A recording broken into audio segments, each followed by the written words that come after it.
తీసుకొని ముగించేస్తూ ఉంటారు. 500 శాంపుల్ ఒక్కొక్క అసెంబ్లీ నియోజకవర్గానికి అని చెప్పారు. ఎలాంటి వాళ్ళని మీరు సర్వే చేశారు?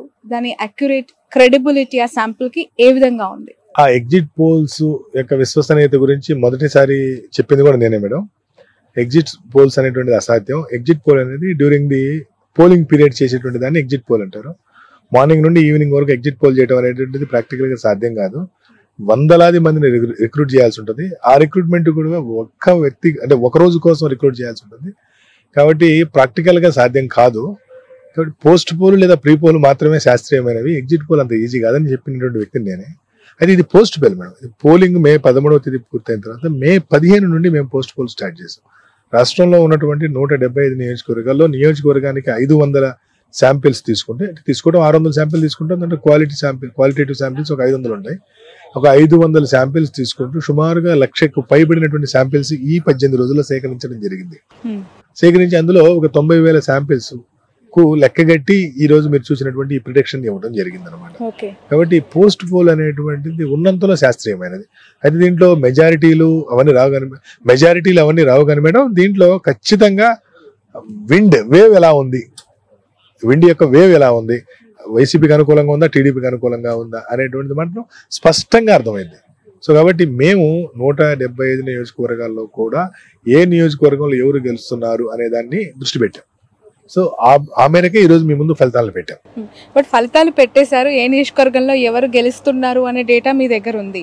బట్ మీరు ఎందుకు ఓవరాల్ ఫిగర్ ఇచ్చారు, పర్సెంటేజ్ ఇచ్చారు, బట్ నియోజకవర్గాల వారిగా డేటా ఇవ్వలేకపోయారు? ఎందుకు రిలీజ్ చేయలేదు? నేను నియోజకవర్గాల్లో ముఖ్యమైన నియోజకవర్గాలని చెప్పాను కదా. అంటే 175 నియోజకవర్గాలు చెప్పాలంటే సమయం కూడా సరిపోదు. అది ప్రాక్టికల్ కూడా ఇంపాసిబుల్. ఆ విధంగా చెప్పడం కూడా కరెక్ట్ కాదు.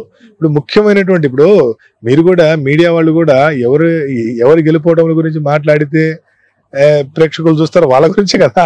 అందుకని 25 మంది మంత్రుల గురించి చెప్పాను. 25 మంది స్పష్టంగా నేను చెప్పడం జరిగింది. అలాగే తెలుగుదేశం పార్టీ, జనసేన, భారతీయ జనతా పార్టీలో ఉన్నటువంటి ముఖ్యుల గురించి కూడా నేను చెప్పడం జరిగింది. వాళ్ళు ఆల్మోస్ట్ 50 నియోజకవర్గాల గురించి చెప్పాను. ఆ తర్వాత వీళ్ళు అడిగితే ఇంకో 25 నియోజకవర్గాల గురించి చెప్పాను. 75 నియోజకవర్గాల గురించి నేరుగా లైవ్ లో చెప్పడం జరిగింది. గన్నవరానికి సంబంధించి వల్లభనేని వంశీ గెలుస్తారు, చాలా టఫ్ గా ఉన్న ఆయనే బయటపడతారని చెప్పారు. ఆ నియోజకవర్గము చాలా సెంటర్ ఆఫ్ అట్రాక్షన్ అయింది. ఖచ్చితంగా ఓడిపోతారు అని చెప్తున్న వాళ్ళ సంఖ్య ఇరు పార్టీలో ఉంది, ప్రజలు కాదు ఇరు పార్టీలో ఉంది. అలాంటి చోట ఏ ధైర్యంతో, ఏ ధీమాతో మస్తాన్ వంశీ గారే గెలుస్తారు అని చెప్పారు? మేడం, మా ధైర్యం, మా డేటా, మా విశ్వాసం, మా మెకానిజం పట్ల మాకు విశ్వాసం ఉన్న నాళ్ళు, మా డేటానే మా ధైర్యమైన నాళ్ళు, మాకు ఇబ్బంది ఏముండదు.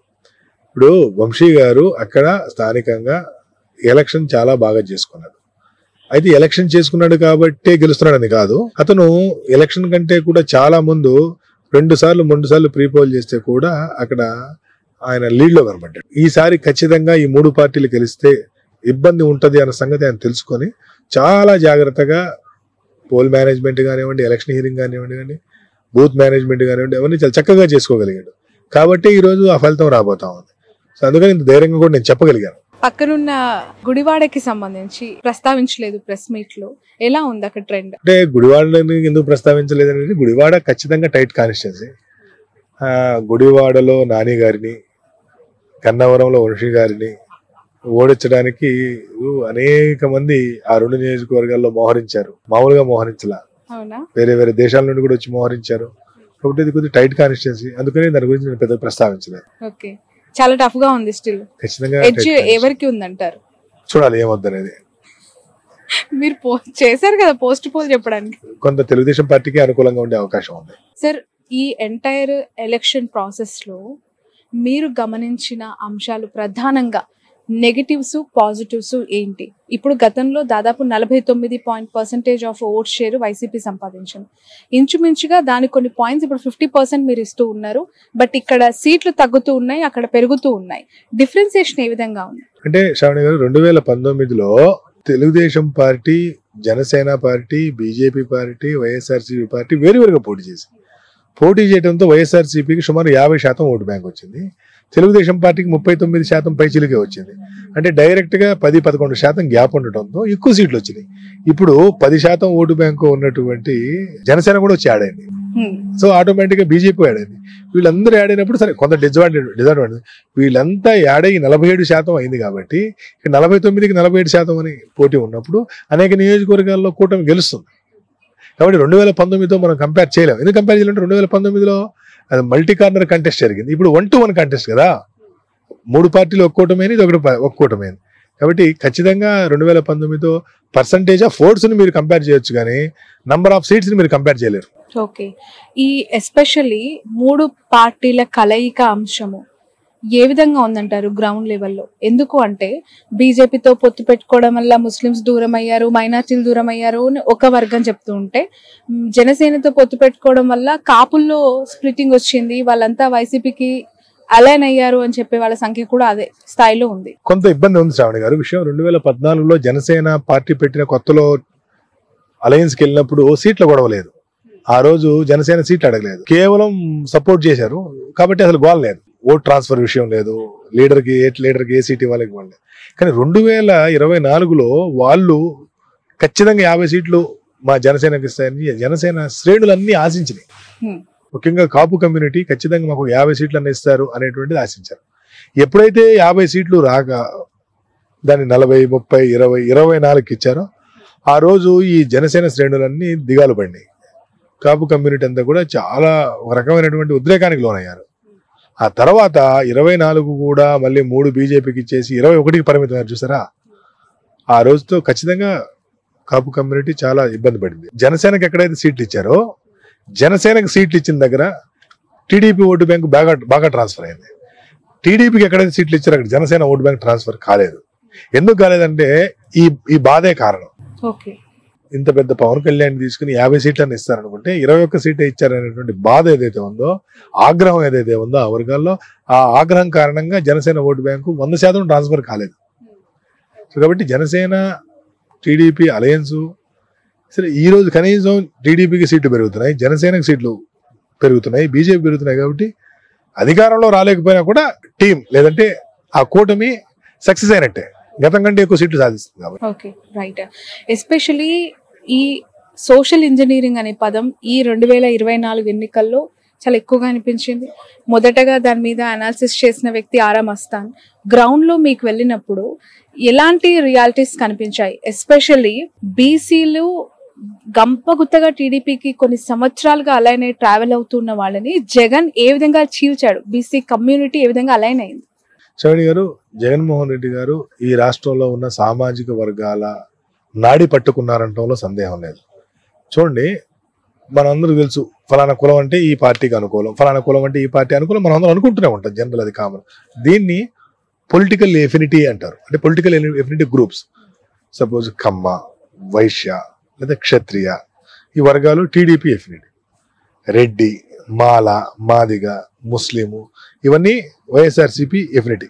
ఈ పొలిటికల్ ఎఫినిటీ గ్రూప్స్ ఏవైతే ఉన్నాయో ఈ పొలిటికల్ ఎఫినిటీ గ్రూప్స్ ని రీఆర్గనైజ్ చేయడంలో జగన్మోహన్ రెడ్డి గారు సక్సెస్ అయ్యారు. ఎలా? వైఎస్ఆర్ కాంగ్రెస్ పార్టీకి ఉండే 4-5 పొలిటికల్ ఎఫినిటీ గ్రూప్ తో తెలుగుదేశం పార్టీకి ఆ అసెంబ్లీలోనో ఆ పార్లమెంట్ లో ఉన్నటువంటి ఇంకొక పెద్ద గ్రూప్ ని, తెలుగుదేశం ఎఫినిటీ గ్రూప్ ని తీసుకొచ్చి టికెట్ ఇవ్వడంతో ఈ 4 గ్రూపులతో పాటు ఆ గ్రూప్ కలిసి 5 గ్రూపులతో పెద్ద గ్రూప్ గా ఏర్పడటం మనం చూసాం అనమాట. ఇది అనేక నియోజకవర్గాలు అదే చేశాడు. సుమారుగా 103 స్థానాల్లో ఆయన చేసినటువంటి మార్పుల కారణంగా అనేక మంది కొత్త వాళ్లకు, బీసీలకు, చిన్న విషయం కాదు, అనేక సీట్లు ఈరోజు 175 అసెంబ్లీలో, 25 పార్లమెంట్లో, 200లో డైరెక్ట్ గా 100 ఎస్సీ, ఎస్టీ, బీసీ మైనార్టీలకు ఇచ్చారు. ఇది ఒక కీలకమైనటువంటి విషయం.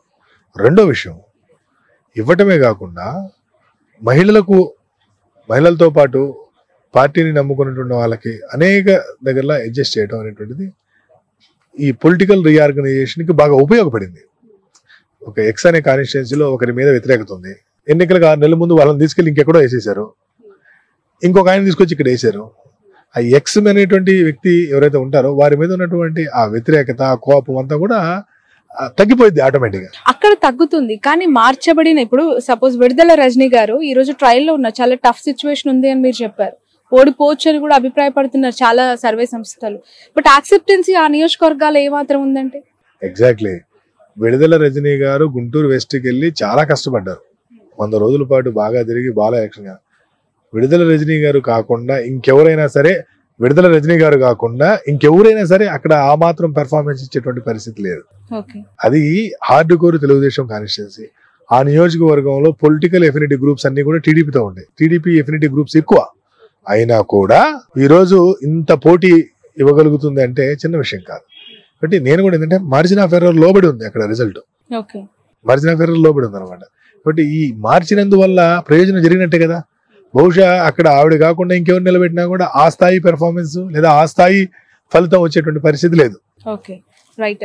మీరు గతంలో ఒకసారి మాట్లాడుతున్న సందర్భంలో నాతో ఆన్ ఫోన్ కాల్ నేను మిమ్మల్ని అడిగిన ప్రశ్న, సార్ పోలింగ్ పర్సెంటేజ్ ఈ స్థాయిలో గతం కంటే ఎక్కువగా ముందుకెళ్తోంది, అది 81% రీచ్ అయిన సందర్భంలో ఖచ్చితంగా అది వ్యతిరేక ఓటు ఒకవేళ అది పెరిగితే, లాస్ట్ టైం కంటే పెరిగితే ఖచ్చితంగా కూటమికే ఛాన్స్ ఉంది, లేదు అంటే వైసీపీ వస్తుంది ఆగిపోతే, లాస్ట్ టైం కంటే ఒక్క పాయింట్ వచ్చి ఆగిపోయినా వైసీపీకి ఎడ్జెండా.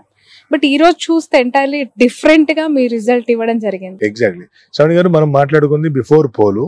తర్వాత పోలింగ్ రోజు సాయంత్రం నేను ఒక ప్రైవేట్ టీవీ ఛానల్లో మాట్లాడుతూ కూడా ఈ వ్యాఖ్య చేశాను. ఆ తర్వాత 24 గంటలకి డేటా వచ్చింది, పోలింగ్ బూత్ వైజ్, మండల wise, assembly wise, parliament data వచ్చిన తర్వాత ఆ డేటాని ఒకసారి మేము వెరిఫై చేసాం. వెరిఫై చేస్తే ఆ డేటాని బేస్ చేసుకొని చూస్తే ఎక్కడెక్కడ వైఎస్ఆర్సీపీకి అనుకూలత ఉందో ఆ లొకాలిటీస్ లేదా ఆ పోలింగ్ బూతుల్లో విపరీతమైనటువంటి పోలింగ్ జరిగింది. 92-94% కూడా పోలింగ్ జరిగింది వైసీపీ అనుకూల ప్రాంతాల్లో. టీడీపీ అనుకూల ప్రాంతాల్లో 70-72% జరిగింది. చిన్న విషయం కాదు. సో ఎప్పుడైతే మేము ఈ డేటా మొత్తాన్ని ఒకసారి వెరిఫై చేసామో ఆ అనాలిసిస్ లో మాకు అర్థమైంది ఏంటంటే ఈ అనుకూలత వైఎస్ఆర్సీపీకి సంబంధించింది, ఇది ప్రతిపక్షం మీద ఉన్నటువంటి అనుకూలత కాదు అనేది. కానీ ఆ రోజు బిఫోర్ పోల్ మీతో మాట్లాడినప్పుడు కానీ, లేదంటే పోలింగ్ డే రోజు వేరే ఛానల్లో మాట్లాడినప్పుడు కానీ ప్రాబ్లం ఏంటంటే డేటా రాలేదు. పోలింగ్ జరుగుతుంది. నేనేమో 5 గంటల నుండి మాట్లాడుతా ఉన్నాను టీవీలో, 5-5:30కు. ఆ రోజు రాత్రి 10:30-11 గంటల వరకు కూడా 12 వరకు కూడా పోలింగ్ జరుగుతూనే ఉంది. సో ఆ పోలింగ్ కారణంగా ఈ పోలింగ్ ఏ వర్గాలు ఏంటి అనేటువంటిది మనకు 2 రోజులు ఆగితే తప్పితే అర్థం కాదు. మహిళలు ఎంతమంది వచ్చారు, ఏ కాలనీలో లేకపోతే ఏ పోలింగ్ బూత్ లో ఉన్న ఓట్లు ఎన్ని పోల్ అయినాయి అనేటువంటిది 2 రోజులు పట్టేటువంటి డేటా.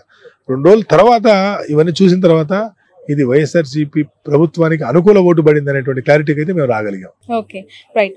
ఈ పెరిగిన ఓటు పర్సంటేజ్ లో మెజారిటీ ఆఫ్ ద ఓటు మీరు ఫీమేల్ ఫ్యాక్టర్ కి ఇస్తున్నారు. దాదాపు పురుషుల కంటే ఎక్కువగా మహిళలు వేశారు అని చెప్పి జగన్ గారి నమ్మకం, నమ్మిన సిద్ధాంతం కూడా మహిళలు, నా అక్క చెల్లెలు, నా అవ్వ తాతలని మాత్రమే ఆయన మాట్లాడుతూ ఉంటారు. ఎందుకు మహిళలు ఎక్కువగా జగన్ గారికి, ఆ ప్రభుత్వానికి అట్రాక్ట్ అయ్యారు? వాట్ ఆర్ దోస్ క్వాలిటీస్ అండి? అంటే చాలా ఏదో పరుగు పందెం పెడితే పరిగెత్తుతారు కదా ఓటేయడానికి, కొన్ని నియోజకవర్గాల్లో టైం అయిపోతుందేమో అని చెప్పి అలా చాలా ఫాస్ట్ గా నడుచుకుంటూ వెళ్ళిన ముసలోళ్ళని, లేదంటే మధ్యతరగతి వయసు వాళ్ళని చూసాం విజువల్స్ లో. సో అది ఏం ఫ్యాక్టర్స్ అంటారు?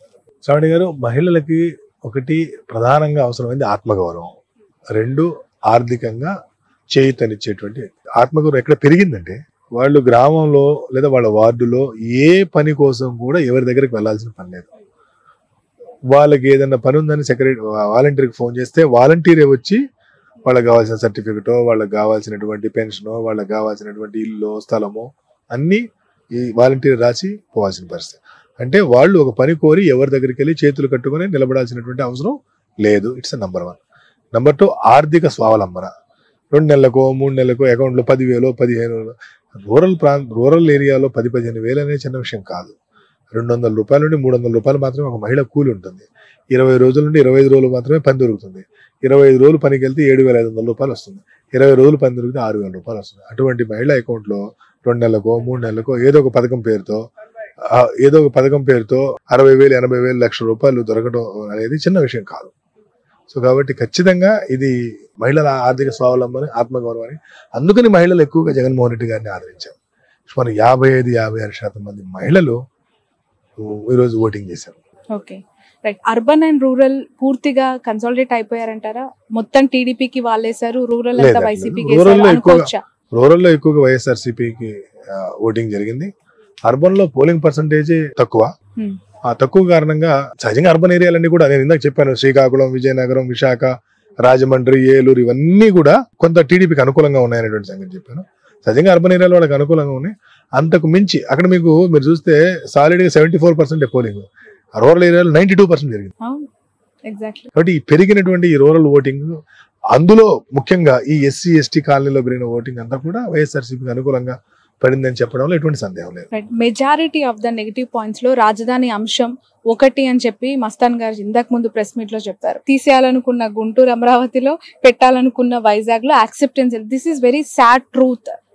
దీనిపైన మీ విశ్లేషణ ఏంటి? అంటే రాజధాని పోతుంది కాబట్టి తమ భూముల యొక్క విలువలు పడిపోతున్నాయి అనేటువంటి ఉద్దేశంతో గుంటూరు పార్లమెంట్ అంతా కూడా అధికార పార్టీకి వ్యతిరేకంగా ఓటేశారు.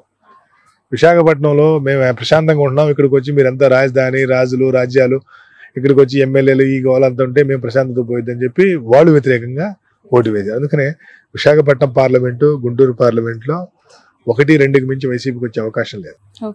ఇక ఇది జగన్మోహన్ రెడ్డి గారికి ఇది తెలుసు. ఈ ఖచ్చితంగా అక్కడ ప్రతిబంధకం ఉంటుందని తెలుసు, ఇక్కడ వ్యతిరేకత ఉంటుందని కూడా తెలుసు కూడా ఆయన ఆ ధైర్యం చేశారు. వై నాట్ 175 అని చెప్పి వైసీపీ, జగన్మోహన్ రెడ్డి పదే అన్న సందర్భం మనం చూస్తున్నాం. మీరేమో ఇక్కడ 90-100 చేంజ్, మీరు 94-104. అంటే ఒకటి లక్ష్యం పెట్టుకోవడం తప్పులేదు, కానీ లక్ష్యం పెట్టుకున్నట్టుగా ఎదురు 3 పార్టీలు కలిసినాయి కదా. ఇతని లక్ష్యం పెద్దగా ఉంది కాబట్టి అవతల 3 పార్టీలు కలిసినప్పుడు సో వాళ్ళకు కూడా కన్సాలిడేటెడ్ ఓటు బ్యాంక్ ఉంటుంది కదా. సో ఆ ఓటు బ్యాంక్ అనేటువంటిది, అంత ఓటు బ్యాంక్ 46-47% ఉన్నప్పుడు 175 అనేది సాధ్యం కాదు. సరే లక్ష్యం పెట్టుకోవడం దాన్ని ఎవరు తప్పు పట్టాల్సిన పని లేదు. రైట్. బీజేపీతో పదే పొత్తు పెట్టుకోవడం వల్ల నెగిటివ్ అయింది, లేదంటే డైరెక్ట్ గా అధికారంలోకి వచ్చే స్థాయి టీడీపీకి ఉంది అని మాట్లాడే వాళ్ళకి నిజమేనా? లేదు శ్రావణి గారు, ఇది బీజేపీని బదనాం చేయడానికి ఏదో వాడేటువంటి విషయమే గానీ, బీజేపీతో కలిస్తే పూర్తిగా నష్టపోతామని కనుక చంద్రబాబు గారికి తెలిస్తే బీజేపీతో ఎందుకు పొత్తు పెట్టుకుంటారు? కొన్ని అవసరాలు ఉన్నాయన్నారు. ఎగ్జాక్ట్లీ అదే చెప్తున్నా. ఆ అవసరాలు బీజేపీతో ఏదైనా నష్టం జరిగితే అంతకంటే ప్రయోజనాలు ఎక్కువ ఉన్నాయి కాబట్టి పెట్టుకున్నారు. సింపుల్. Okay right. జనసేన ఏ విధంగా పుంజుకుందంటారు? మీ అనాలిసిస్ ఏంటి? ఎందుకు అంటే జనసేన 14-15 మంది శాసనసభ్యులు అసెంబ్లీకి వెళ్ళబోతున్నారు కదా, వాళ్ళకి మేలే కదా ఇది. కాకపోతే 10 ఏళ్ల తర్వాత కూడా ఇంకా 10-15 సీట్ల గురించి ఆలోచించాల్సి రావడం కొంచెం బాధాకరం జనసేన విషయంలో. సో జనసేనకి ఇప్పటి వరకు ఒక సింబల్ కూడా అంటే సాలిడ్ గా లేకపోవడం అనేటువంటిది వాళ్ళకి మైనస్. వాళ్ళు చాలా ఆందోళన పడ్డారు గాజు గ్లాస్ విషయంలో. అంటే జనసేన ఇక నుండైనా వాళ్ళు సంస్థాగత నిర్మాణం చేసుకుంటారని అనుకుంటున్నాను నేను, ఎందుకంటే 15 అసెంబ్లీలు వస్తున్నాయి కాబట్టి.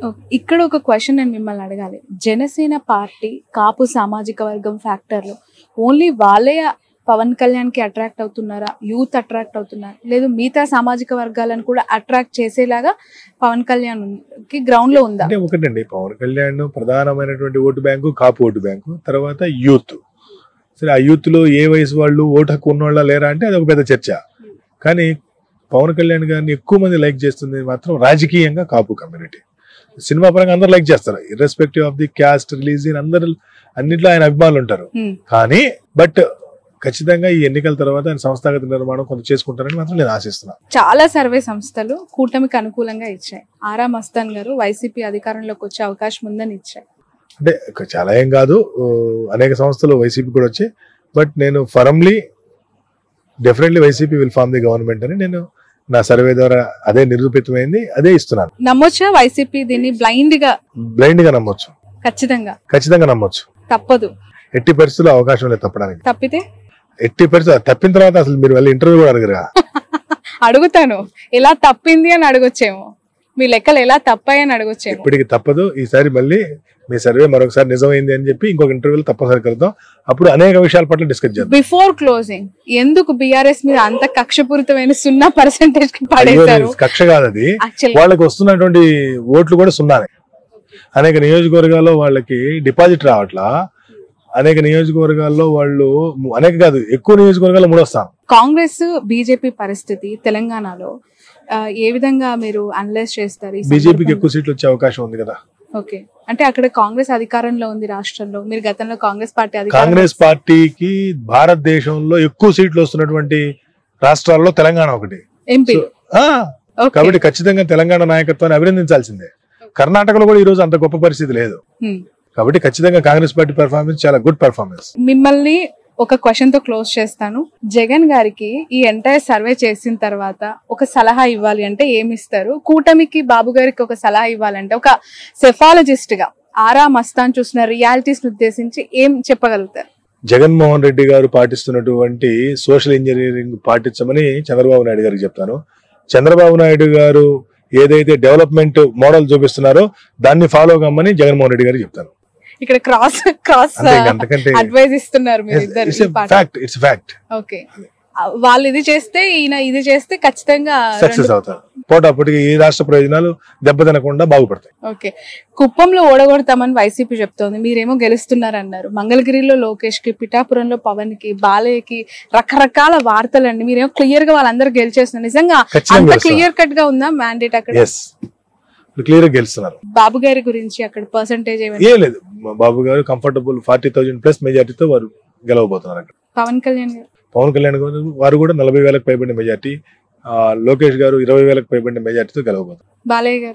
బాలయ్య గారు 20,000 ఉంటుంది, 18-20,000 ఉంటుంది. అంటే బాలయ్య గారి విషయంలో ఎస్పెషల్లీ బీసీ కమ్యూనిటీకి టికెట్ ఇవ్వటము, ఫీమేల్ ఫ్యాక్టర్ ఇవన్నీ ఉన్నాయి కదా. అంటే ఎంత ఉన్నా కూడా అక్కడ మొదటి నుండి తెలుగుదేశం పార్టీకి స్ట్రాంగ్ హోల్డ్ ఉంది. అక్కడ ఉన్నటువంటి అందరూ కూడా ఎన్టీ రామారావు గారిని విపరీతంగా అభిమానిస్తారు, ఆరాధిస్తారు.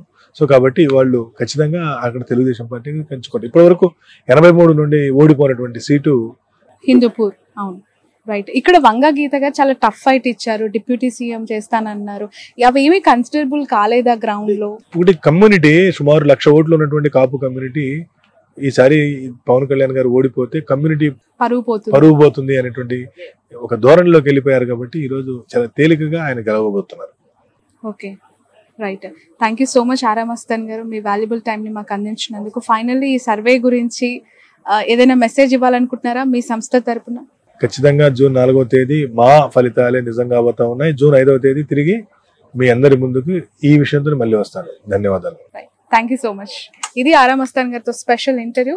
ఖచ్చితంగా రిజల్ట్ మాత్రం తప్పే అవకాశం లేదు.